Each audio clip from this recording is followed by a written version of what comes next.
Good afternoon. Thank you for having us here today. And one quick thanks to James and Matt as well, giving me the opportunity to host this panel. We're lucky that we sponsor and get involved in a number of events, and this is one of the best ones that we do for sure. And the team are really great to deal with, so thank you for supporting it. We're quite tight on time, so we're going to get started with some introductions. So please start with you, Callie. So my name's Callie, I'm the CEO and founder of a company called Molsey. Molsey is now one of the UK's biggest multi-retailer shopping apps, so we pulled together about 150 different stores into one single place. Hi guys, my name is Fiona. I'm the UK Marketing Director for TodayTix, TIX. We are a theatre ticketing app. We sell now around 5% of all Broadway tickets. Launched in the UK a year ago and are growing fast. Hi, I'm Ed Ralph. I'm the Chief Exec and Co-founder of a company called Laundrapp. Laundrapp are an on-demand laundry and dry cleaning service. So as much as I hate to say it, it's something kind of like Uber for laundry. Cool. So actually, it's quite convenient. Nick talked about that before you get into the app promotion piece, before you get into the marketing piece, it's really important to get your product right and to really look at the addressable market. So we're going to look at 4 topics, and the first one we're going to start off with is actually why build an app in the first place, and really what consumer product are you solving through your app. So let's start again, Callie, with you if we can. So for us, addressable market's an interesting one and it's really great because you've all come wearing clothes today. So every single one of you can kind of go use our product and hopefully buy tickets and go and clean the clothes at the same stage. But we actually started fully as a web-based offering, and we did that for about 6 months. And our push towards mobile was the realization that actually, while sitting on a web platform, we were competing with all the retailers that we worked with. But actually, at that point in time, 2 years ago, they hadn't really adapted as much of a mobile strategy, and particularly hadn't adapted a mobile app sort of strategy for the vast majority of them. So what we did at that point in time was that we saw that gap in the market to really be that offer on mobile. When we started out doing kind of Molsey and selling clothes through the app, is that about 6% of people in the UK bought some form of clothing on a mobile device. Last year it was about 60%. That's in basically 2 and a bit years, so you can see that jump, and we were just at the right time, the right place to kind of jump into it. So 30% of all tickets on Broadway go unsold every year. There's our market, essentially. In the UK, 20% on Broadway, 30% in the UK. And that was the idea behind the app, really, to try and service that distressed inventory. The challenge was really how to make the theatres want to talk about that, which they don't. Obviously, it's incredibly devaluing to their brand because shows are only a hit if they're sold out. So they never want to say, yes, we've got tickets available, but equally they need to sell the tickets are available. On top of that, there's a lot of customer perceptions around theatre, it being occasional, it being expensive, it being just hard work to get to, worried about being ripped off, all of those things. And that's really where our apps come from. We were founded by producers, so both Broadway and West End producers, so people who really, really knew the marketplace massively, but are also, I hate to use this phrase, but millennials, so understood how their busy lifestyle kind of would fit in around theatre. And really mobilising that and offering both the marketplace something and the customer something, so that opportunity to have access to the lower range cost of tickets without it devaluing the actual show's brand. Cool. Yeah, so I guess from our side of things, we're a mobile first business, so clearly it's very important to us. I guess in terms of market fit, well, I hope 100% of people clean their clothes. Therefore, we have a fairly big market. The biggest challenge we have by far, however, with Laundrapp, given that we're a supply and demand driven business, is the fact that we're trying to change consumer habit. And that's incredibly tough and takes a lot of time and a lot of money. And building trust with the consumer really revolves around being able to get them to use the service at least once, then obviously delivering an exceptional customer service. So from my background, I've worked this is my 5th or 6th startup now, and this is my first startup that's actually involved such a heavy logistics component. So I often sit at these conferences with a certain level of jealousy, actually, when I see a lot of these other kind of digital-only businesses talking about their propositions, because that's only really one half of the challenge for us. The other half is obviously trying to fulfill on that logistics component that we have with our business. Cool. And do you have any web presence at all with your business? Or? Yeah, so I guess the interesting thing, I've been here the whole day, and I've heard a couple of things actually which really resonates with myself and our business because of some of our challenges. We're trying to change consumer habit and really trying to break the relationship that customers have with using their home washing machines, which you can imagine is quite a tall order, right? So we have this kind of mantra internally, which is our business is all about taking water to the washing machine. And the web thing is quite interesting because actually for us, a lot of the traditional digital mobile first user acquisition channels actually don't tend to work for our company. And I think the main reason for that actually is because we're trying to educate consumers and we're trying to change that consumer behavior. So actually, I think one of the earlier panelists mentioned about, build a website and focus on content marketing. I can tell you that our website and SEO and some of the more traditional web-based channels are actually way more successful for us than mobile-first user acquisition channels. Cool. So all of you have kind of got a very clear, addressable market, a very clear value proposition. But then where do you go from there? So you launch a product, you get a product in market, and how do you go about gathering customer feedback and improving that product, and how do you build loyalty with those customers? So it's kind of a two-part question, but let's start with you, Callie. I think that's an interesting one because, I think there's two kind of schools of thought, which is that whole thing of like you just go out and actually put it in people's hands and speak to them. There's the approach of, well, if you set up all your kind of analytics correctly and you can track your way through it, I think where we kind of end up is kind of a balance of both of those. Sometimes kind of data can trick you, sort of thing, but then at the same sort of time, the same thing, people are human by nature, so they don't always know exactly what they want despite what they're kind of saying. So what we've kind of ended up doing is kind of that sort of approach, that first build is actually build something, throw it out there, throw traffic at it and see what happens, sort of thing. And I think especially consumer marketing, especially in the age that we live in just now, for a relatively small amount of money, you can acquire 500, 1,000 potential customers and kind of see what happens. Take it from there, actually test against live people, and then say, okay, that worked, that didn't work, and see where you end up. If I look back on it now and say, probably the first 5,000 people that we ever had to use our kind of mobile product were giant human guinea pigs at the end of the day. Because we were getting them to test things and trial things that we didn't know if they were going to be right yet. We didn't know if they were going to go and operate. And based on the interaction, based on the data, based on the feedback, just people actually emailing you or you emailing it to people, we changed everything around probably 3 or 4 times before all of a sudden you kind of got the thing that really stuck. Cool. Yeah. I agree actually completely. It's all about a mix at all times, and it's interesting because we're app only as well, and have been dubbed the Uber of the West End and Broadway. So that just seems to be a phrase that journalists just kind of roll out every time a new app comes on the scene at the moment. But yeah, I think it also depends on which market you're in. Being a locale of a global company, we have very, very different challenges to our head office in New York, our original launch spot. And we've spent the last year actually trying to learn how to navigate those challenges and learn how our London customers perceive us differently to our New York customers. And I think the biggest pitfall that any new product to market can make is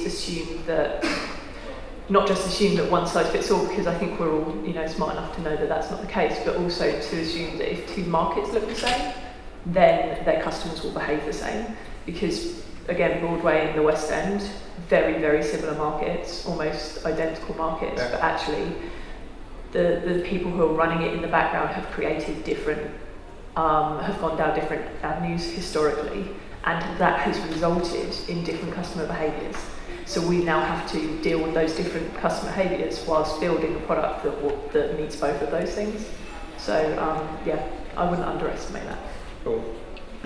Yeah, and I suspect from our side of things, we have a number of very unique challenges with our business. And actually, if you're not aware, Laundrap's only about 14 or 15 months old, and we've raised about £5 or £6 million today. And in fact, we just switched live our 100th town and city just last Friday, actually, in Liverpool. So the business is really growing exponentially, and that represents a whole number of other unique challenges as well. But I think the honest truth is, we're all kind of learning as we go along. And if we weren't, I certainly wouldn't be at this conference today, as I suggest most people wouldn't. And for us, I guess the real learning for me personally, given my almost purely kind of digital background, is the fact that for us, actually acquiring that customer digitally via, be it download or purchase, actually, as I said, that's only half of the problem. The other problem, of course, is the fact that across the country, we have an enormous fleet of vehicles and drivers. And actually, for us, the make or break experience isn't actually getting the app onto the device or getting the customer to purchase. It's actually the doorstep interaction, which is the most critical part of my business. And that's actually something that's very, very difficult to control. And there's lots of synergies with my business and online grocery shopping, for example. And I know there are some online grocery shops, supermarkets even, that for them, their moment of truth is when that delivery agent or that driver can actually walk into the customer's home or into their kitchen to carry their groceries. And actually, we have a very, very similar thing with Laundrap, right? But really, for me, the make or break, as I say, is that customer interaction. And so, at the moment, I guess you said you compete against two people. You've got the high street dry cleaners. You take your suit into, you pick it up 2-3 days later, or you use a washing machine at home. In terms of your proposition, I guess, what were the specific things that you think a consumer would want to choose you above those other two options? Yeah, so well, it's actually a very easy question. And the main reasons they would use us. Actually, the interesting thing with Laundrap that we learned was that actually most people now do their laundry between the hours of 7 o'clock in the morning to 9 o'clock in the morning, and from about 6 o'clock in the evening to about 7 o'clock in the evening. And it's obvious the reasons why, because people are doing it on their commute into the office and back home again. So firstly, it's convenience. The second thing is the fact that we do collection and delivery from 7 o'clock in the morning to 11 o'clock at night. So I've always found it quite interesting, and I still don't quite understand why local high street cleaners don't actually operate their stores outside of normal office hours. It seems kind of obvious to me. I still don't quite get it, but that's probably what I would say is the main proposition. Cool. And then, so to take that just a step further, so how do you, because all of you are kind of relatively new brands, right? So how do you message that proposition to consumers, and essentially how do you build a brand in such a cluttered space? Can we start with you? Yeah. I like how we all breathed in asking that question, not first. There you go. Thanks. Let's give it to Kate. No, I'm joking. I will take that. It's a really difficult one, and again, this comes back to what I was saying before, because we were really lucky in Broadway, because Broadway is such a closed marketplace. It's owned effectively by two families, and they either own ticketing agencies, Telecharge if any Yanks in the building, or they have a long-standing contract with Ticketmaster. So I can completely relate to your issues, because when we first started, we had to actually go and buy our tickets at the box office to then sell to our customers, because we were proving our concept. So there was a lot of kind of manualization there. And for us, it was all about making sure that we are keeping the promises. So firstly making awareness that there is this opportunity within the market, and it's not just about us being the path to that opportunity, but making people aware that there are cheaper theatre tickets. You can afford to go to the theatre on a weeknight and not have to queue in Times Square for 2 hours to get a decent ticket to, a really great musical or play or whatever.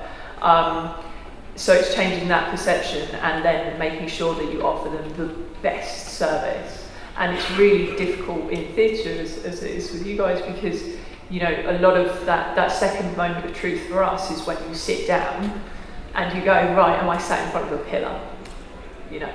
Have I just wasted $30 on a rubbish seat because it's rubbish seat?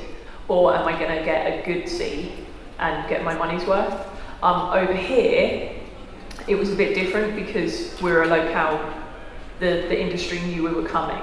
So we had to deal with that in a very different way. We had to ensure that we kept up that brand buzz from an industry perspective so that we could build great partnerships and offer our customers the best thing. Whereas from a customer perspective, it was all about, of course, raising awareness. And over here, it's a very, very kind of busy marketplace. So there are loads of ticket agents, like 40. So that was a very different challenge, for going from 6 competitors in Broadway to 40 competitors in London, completely different. And it's a very noisy marketplace, and it's all done on price. It's all about, price comparison and trying to offer that barrier of saying, right, well, not only do you have to find out about us via Google, whatever channel it is, but then you have to download an app rather than just use this website over here. So that is all about, again, making sure that your product is the best in market, making sure that when you offer that app experience, it's the best app experience, making sure that you're offering a reciprocal relationship to your users as well. And then once you can prove that, it's building on that trust and that word of mouth and re-engagement from there. Ali? Looking back, I think we keep on all touching the same point, which is that thing, we don't own the whole relationship with the customer in some sort of sense. So you're kind of relying on other parts. We don't package up the clothes and send them out to people, sort of thing. So, and then we don't have a delivery network to kind of go for it. So you're always kind of held by that to a certain point.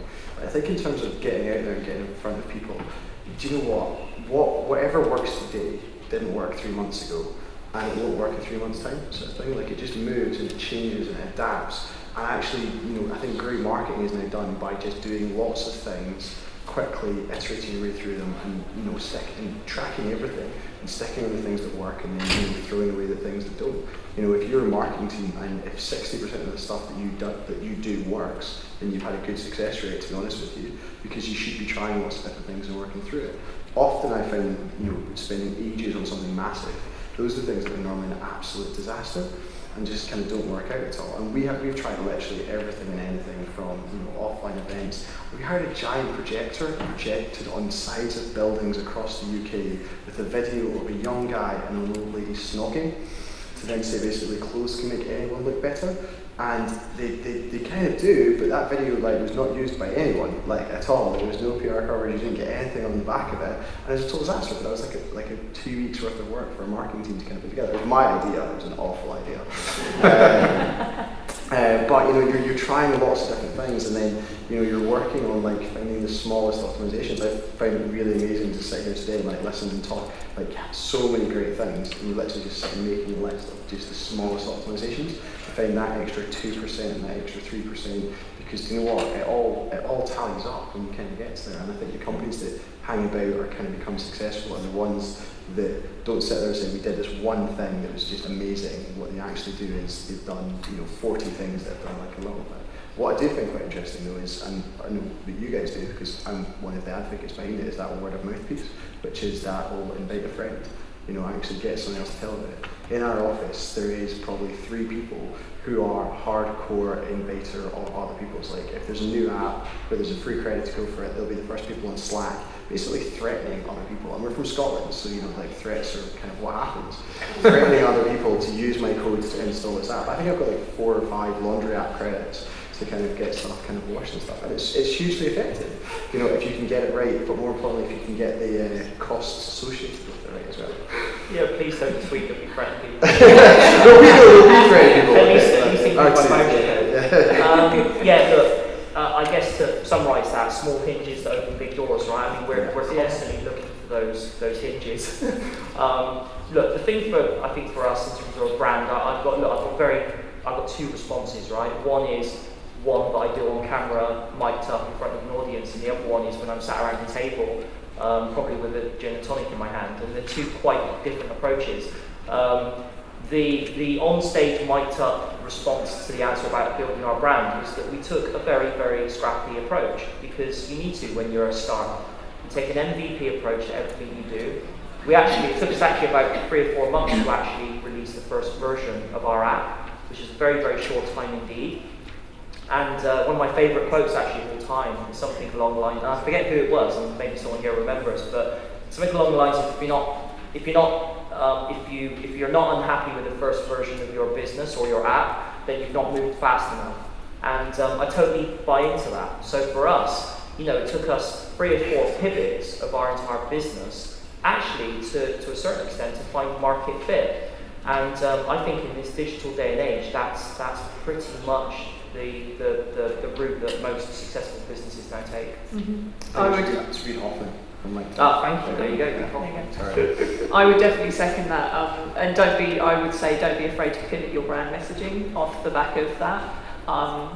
Just because we have a really clear product, but actually what we've been testing is how many what message is most effective and what do people respond to most. And the idea of, you know, putting the screen up and an old lady snogging a young man or whatever. We did, but in the States we did a few of those sorts of things and saw the same thing. But over here we've been really conscious to avoid those sorts of things unless they have a really clear linear journey to somebody buying a ticket.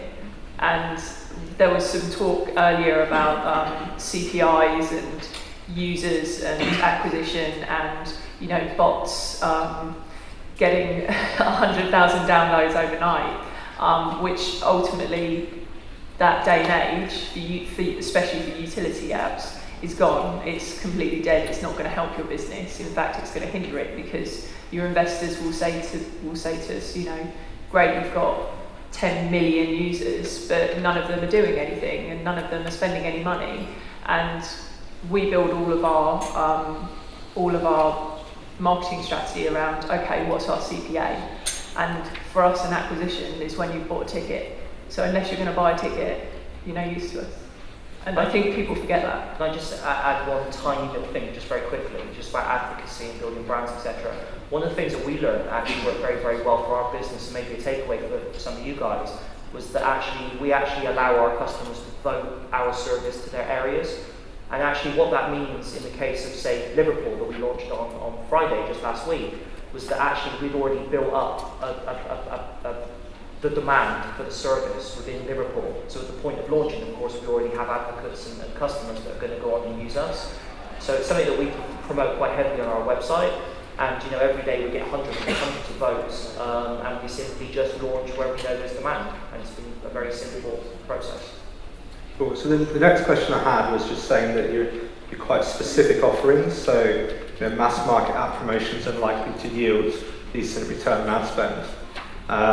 And so we've touched about a bit of that, I think, already in the panel. But given these guys have all paid good money to be here, I'm hoping you can all give 2 specific techniques or channels that you use by name that yield really good results for you, so they can copy those techniques. So, Callie. It's a bit on the spot, isn't it? So, you know, we're still huge advocates of Facebook ad spend, but we're going for often a sub 25 female demographic, which, you know, they're there, they're kind of engaged with it. We've tried out other kind of platforms, but, you know, the results you can get from that is still huge and really fantastic and stuff.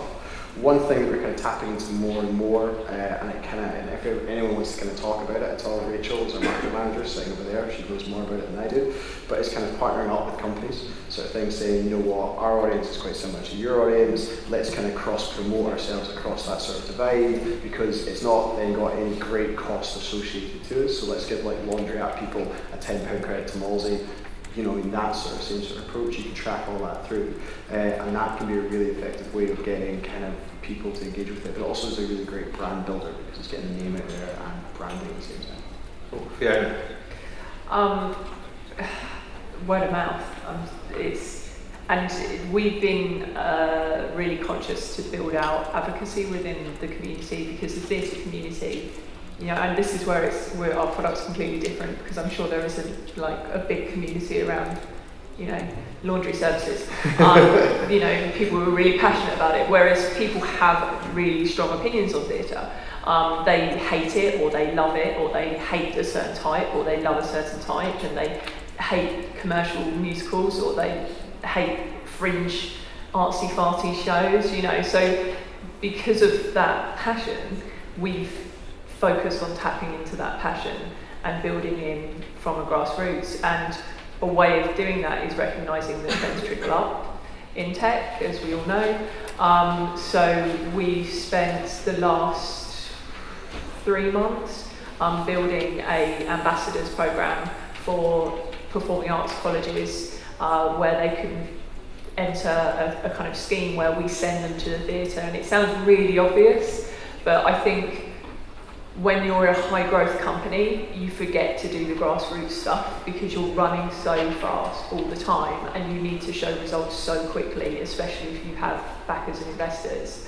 Don't forget to do that part as well. So it's really just trying to juggle as many channels as possible, but Facebook has been brilliant as well. Does Google search work for you, or is it just too competitive on the terms? Or It does. We approach it in a different way to our competitors, consciously. you care to elaborate? No. Ed. Yeah, so for us, I guess one of the main channels, which has already been mentioned, is incentivized referral. It's very, very important, and I'm sure most people here already do incentivized referral. The only thing I would advise is that you look very, very carefully at those users that are coming in, and preference to have some kind of fraud or anti-fraud kind of prevention measures in place, because those referrals will get fraudulently used if you're not careful. Even though the CPA may look great, the LTV obviously is terrible, so that's just a warning. The other thing, as I mentioned before, straight kind of prospecting on digital user acquisition channels such as, you know, Facebook or, you know, mobile ad networks, etc., tend to not actually work for our business, and I think it's probably largely to do with the type of service it is that we provide, and it's obviously relatively unheard of, but are improving. So I mentioned actually some of the traditional web channels, such as, you know, paid search drive into web, you know, content marketing and SEO drive into web, and then retargeting back out to mobile is actually for us a much more efficient way of driving installs. I guess the last thing I would say is that we definitely don't overlook the traditional marketing channels. We've tested a lot. We've actually tested probably 20 or 30 different types of activity over the last 12 or so months. It's all tracked by a centralized attribution channel, so we can track return on investment. Things like TV, we do very, very light touch TV advertising, tends to work very, very well. Email marketing, push messaging, etc. tends to work well as well. So there's nothing extraordinary that will kind of reinvent the wheel, but the traditional web activity, I still believe, even with mobile first businesses like ours, still has a place. Cool. Do you have any questions from the floor? Ask a question. No, okay, cool. So the last question that I have, which is different for each of you, but it's the same question. Just a lot of apps expand by geographical expansion. So, for example, if you've got a successful app in the UK, you might take it to the US or potentially out to Asia. So I appreciate, obviously, your app is obviously available in the UK and the US, given it's your key markets. But I just wonder whether you guys have looked at plans for localization and taking those apps out to different markets with maybe different languages. Perhaps parking the logistics for you out for a second, but if that's a route that you guys might go down in the future. Ed looks genuinely terrified. He's right, fear. I can't see the sweat on his brow from your audience. But yeah, so for us, we have a US version already that we kind of put out, but we've never given it any love.